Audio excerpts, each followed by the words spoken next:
তুমি বলেছিলে রাতে তোমার ঘুম হয় না, আমি বুঝেছিলাম সময় চাইছো।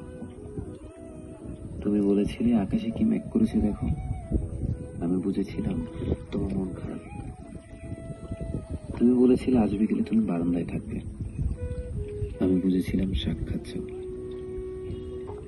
তুমি বলেছিলে নীল প্রিয় রং, আমি বুঝেছিলাম তোমার কষ্ট হচ্ছে।